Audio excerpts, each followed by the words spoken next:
I know what you're saying. Hey there, and welcome to the internet. I'm Joshua from the reviews department. If you haven't already, clock in and have a seat. We've just got tons of things to review. I was actually just having a conversation with Doug. If you guys don't know Doug, he used to run this department before I got here. Awesome. Thank you for the vote of confidence. Doug was just telling me that he lost the position due to some saucy opinions he had during his run. What exactly did you say? Whoa, dude, what the f***? Look, I know it's nothing major, but I did want to take this opportunity to thank you guys for helping us get to 100 subscribers. That's not a huge milestone, but it's a start. So, here's to the next 100. That is hot milk. Why do we have hot milk down here? Disgusting. First topic of the episode, we got the potu. The potu is any of a family of large nocturnal solitary birds that are native to tropical Central and South America and the West Indies, are related to nightjars, and have variably patterned gray, brown, and black plumage. Yeah, usually you would see imagery like a video or a picture of whatever the topic is as I'm reading the definition of it, but I didn't want you to listen to me talk while trying to focus on this image. I wanted you to savor what this bird looks like if it's the first time you've seen it. Because it looks like this. Wow. Look at that. That is somehow haunting and awesome at the same time. Look at it again. We live on the same planet as this thing. Okay, so for starters, the potu is one of nature's masters of camouflage. In every tropical and rainforest environment you might find a potu in, their colors keep them very well hidden. As a nocturnal hunter, the potu sleeps in broad daylight, perched right out in the open on a tree branch or a tree stump. Quite often, they'll lean or pose in a way that mimics the gnarled or twisted shapes of the tree around them. Most notably, they'll sometimes point their beak outwards and upwards, resembling a branch. This defensive posturing is referred to as the freeze position. And this might seem like a gamble. I gotta stop for a second. Let's look at that bird again. Did you guys really look at it? Look at this bird. It looks like if a serial killer somehow drew something adorable. Sorry. So this sleeping arrangement might seem like a gamble to the potu, right out there in the open for the predators to find them. But they do have one more trick up their sleeves. Magic eyes. That's right, I said magic eyes. The potu is born with small, special notches or slits in their upper eyelids, which allow them to detect movement even when their eyes are closed. So they might be sleeping, but they're also on the lookout for predators. Most commonly, falcons, weasels, and monkeys. And that's a problem we can all relate to, honestly. Potus are monogamous breeders. Following mating, the female will lay a single egg on a tree branch or stump. The male will usually incubate and protect the egg during the day, with both parents splitting nesting duties at night. On a dietary level, potus eat small insects such as beetles, grasshoppers, mosquitoes, moths, and termites. They'll most commonly swoop from their perches at night to scoop up their food mid-flight, using their giant, terrifying hellmouths. Potus avoid hunting at ground level to further avoid predators. There's not a lot more to say here. This is a very fascinating bird. It's got very interesting camouflage and nesting behaviors. And also, it looks like this. I'm so very confused.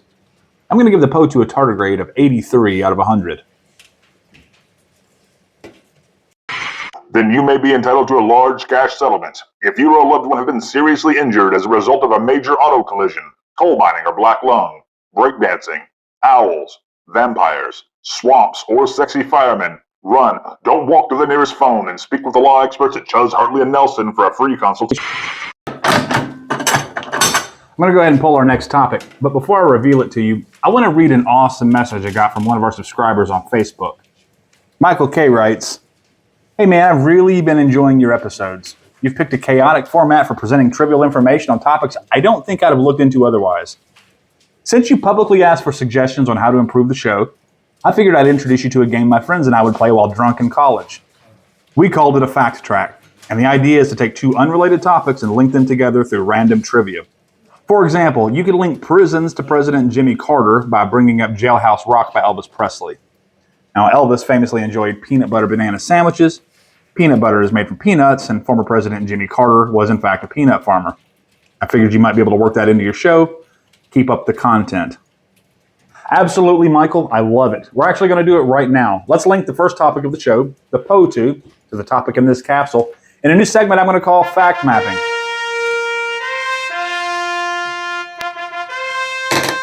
We're going to start with the potu bird of South America, which, by the way, have you guys seen this thing? The primary diet for most potu species is an assortment of beetles, like the Hercules beetle, also a resident of South America, and known to be arguably the largest beetle in the world. A Hercules beetle can measure up to around 19 centimeters or almost 8 inches in length.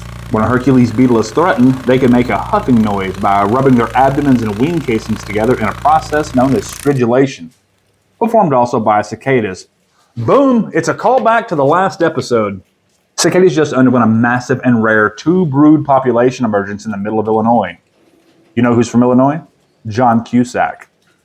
Born June 28th of 1966, John Paul Cusack is an American actor known for such films as 2012, Say Anything, High Fidelity, and the 2015 historical action film Dragon Blade. You guys remember that one? Because I do not. Dragon Blade is based on true events surrounding the Chinese and Romans battling over the fabled Silk Road trade routes in or around 48 BCE. The film also starred martial arts megastar Jackie Chan, who was born in China and is actually named Chan Kong Sang. You know who else was born in China? Our next topic, fireworks. A firework is a device containing gunpowder and other combustible chemicals that causes a spectacular explosion when ignited, used typically for display or in celebrations. As previously mentioned, historians believe fireworks were invented in China, with their earliest known iterations dating 2,200 years ago during the Han Dynasty. Back then, people would throw dry bamboo stems into fire, which would violently pop and produce a loud explosion sound. Some records indicate that early fireworks were used to scare away evil spirits and large mountain men. With the advent of gunpowder, pyrotechnicians began producing the first firecrackers as early as the 8th to 12th century during the Song Dynasty. As the Chinese began using fireworks for ceremonies, grand displays, and entertainment, the craft of making them absolutely exploded. I'm sorry for that. Yeah, that's fair. Look, these things are commonplace now. But try to imagine living in a time when nothing like that had ever existed. There's no television or smartphone. And for the first time in your life, you see a wild, glowing, bright display of fire and sparks and colored smoke.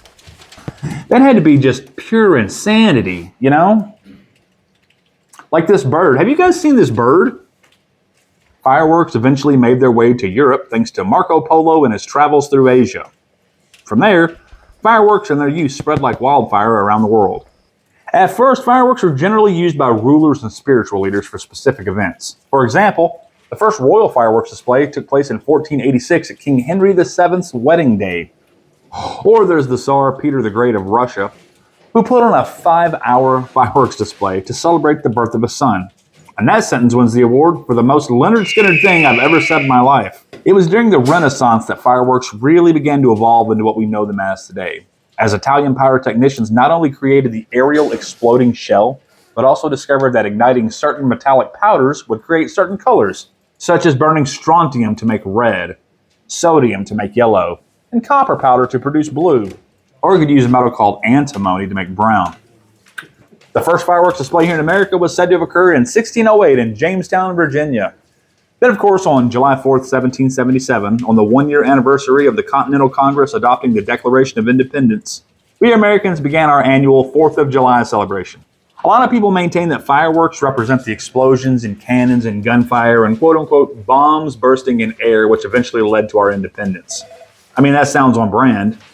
But the truth of the matter is that fireworks, or illuminations as John Adams referred to them, were at that point a well-established bit of pomp and pageantry that dated back to royal events in Europe.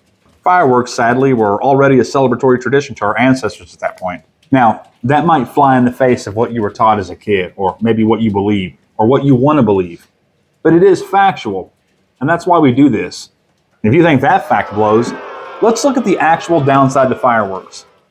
For as much as people tend to enjoy fireworks on the 4th of July or New Year's or Guy Fawkes Day or Chinese New Year, Olympic ceremonies, every time a Seattle Mariner hits a home run, maybe the 5 days of Diwali in India, they are absolutely terrible for the environment.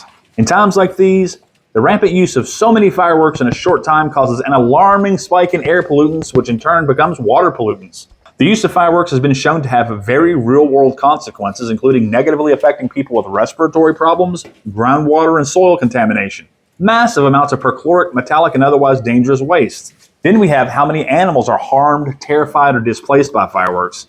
And I haven't even touched on how many accidental fires happen as a result of fireworks. Now I'm bummed out. I thought fireworks were going to be a lot more fun than this. Hey, I know. Let's go back to 2012 when San Francisco's massive 15-minute fireworks display went off all at once due to a computer glitch. No. Stop that. That was episode 5. Seriously, though, this was like 7,000 fireworks that went off in like 15 seconds. Let's watch that.